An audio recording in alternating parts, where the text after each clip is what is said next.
this is Jessica K, and I will encourage you to like, subscribe, leave a comment. So I've been wanting to embrace my feminine more and more, really falling into that deeply. Over the last several years, I've focused on embodiment, I've focused on healing wounds, I've focused on being in the flow and following my inspiration and my passion, and all of those things have felt really wonderful. And I realize now is a time to look at some of those more feminine aspects that I may not have ever paid attention to, or that I have considered, things that I didn't want to look at or address or bring into wholeness. So in the last week, I really made an intention to look into the feminine. What is the feminine of Jessica K? What does that look like? Where are there places where I haven't attended to or been afraid to look at or afraid to fully bring into wholeness? So as I sent this intention, I want to fall more into my femininity, to really embrace that, to look at those maybe dark aspects that I had shoved away and put into the darkness.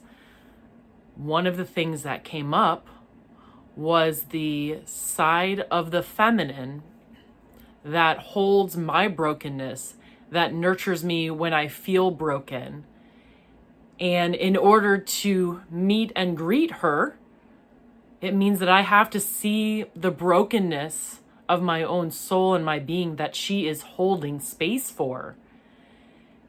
And when I came face to face with this beautiful vision, for me, she is covered in this beautiful cloth, and in her hands, she is holding all of the parts of me that have been broken, gently holding them, lovingly nurturing them, and being okay with them exactly in their state, not feeling the need to fix them, not feeling the need to change them, but merely holding these pieces, holding space for these pieces, and loving them exactly as they are, seeing the beauty in these broken pieces, seeing the value and the treasure and the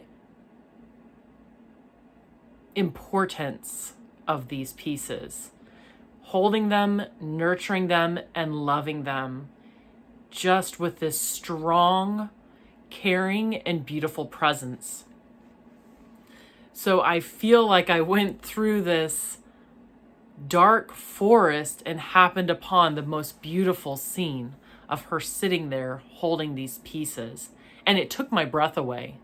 I actually, in that moment, realized this is going to be a moment that I remember for the rest of my life.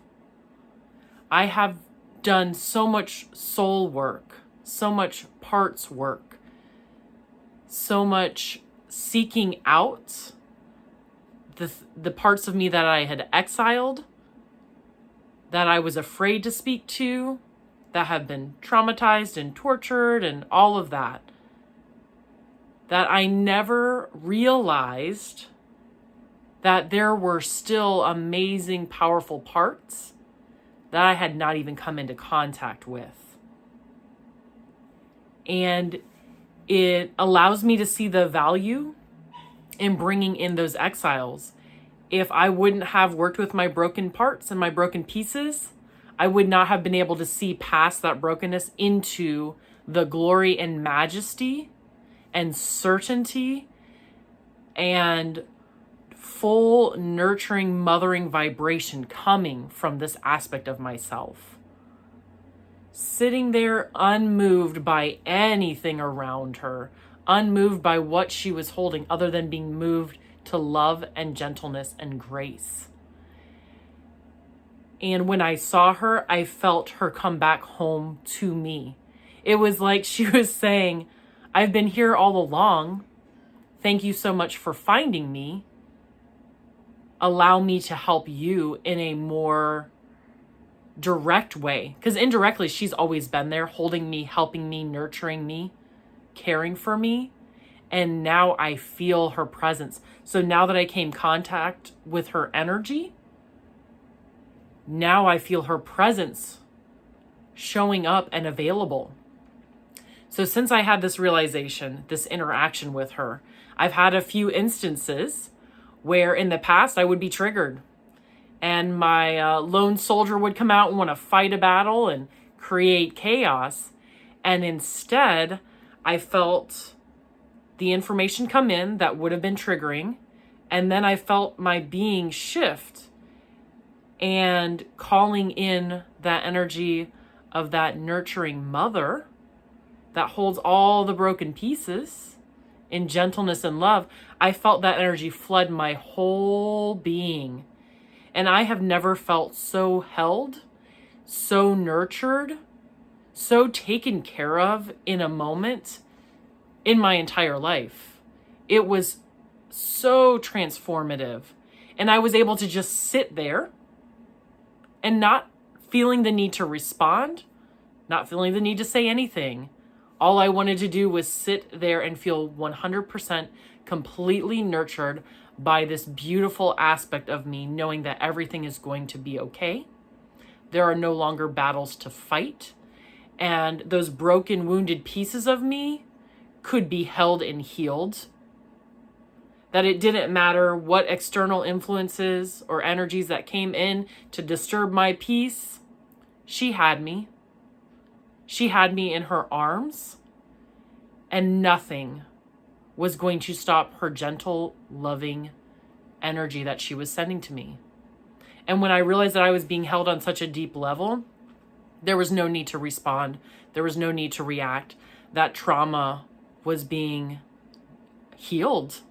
And I could be in this now moment, hearing information, processing information, and eventually responded to the conversation, but didn't feel a need to respond to every little thing and talk about how this concerned me or scared me, all the stories that were a part of those wounded pieces. Instead, I was able to ask questions. I was able to be curious, and I was able to be present. And the conversation evolved in such a more beautiful way, even to the point where one of the people in the room was like, "Oh, Jessica, I'm really surprised. I hope you're not feeling triggered by this situation and the way things have been in the past." And I said, "Actually, I'm not. Thank you for, being here with me, but I'm not, because I understand that this situation is not the same as the past situation. And I also have the ability to work in this situation in a different manner, in a stronger manner, and make sure that my needs are met in a way where they weren't in the past. But thank you for checking in with me. But I'm actually doing really, really well." So all of this growth, merely from wanting to presence my femininity on a deeper level, and also realizing I'm not completely in contact with the whole totality of what it is to be a feminine being for me. And I want to seek out some of those aspects that I don't have contact with or I don't understand. When I did that, all of a sudden, there she was. "Oh yeah, by the way, you know me, but we haven't officially met. Let's be friends." So once again, this is where the power of intention is so important. When I set my mind towards manifesting something and I decide I want to do it, the universe aligns itself to support those intentions, especially if the intention is to increase my growth, my movement towards my higher self, and my ability to embrace the higher spiritual frequencies.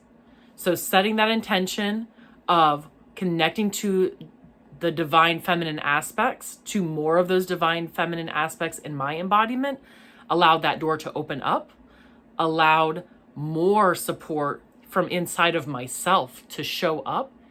And then the situation came there to test. And I was able to respond in a different way. Other people were able to witness that with me. And I became more integrated, more seen, inside, outside, and the shift happened in the matter of a week. So I'm really excited to see what's going to happen next, because if saying I want to tap into the divine happened that quickly, like, I want you to continue to tap into those divine aspects, into those feminine aspects, and see what else there is that I haven't paid attention to, and how it can assist me in my day-to-day, on my spiritual journey, on my soul's journey. So stay tuned. There will be more to come, and I encourage you, pick an intention, choose a way in which you want to seek deeper inside of your being. What specific aspect or energy are you looking for? Because it's there. So look for it, sit with it, and see what happens. And let me know. Come back, drop a comment in here. Let me know about your experience. Let me know what you found and how it shifted you and changed you. Lots of love. Thank you so much for joining me. Don't forget to like, subscribe. We'll talk again.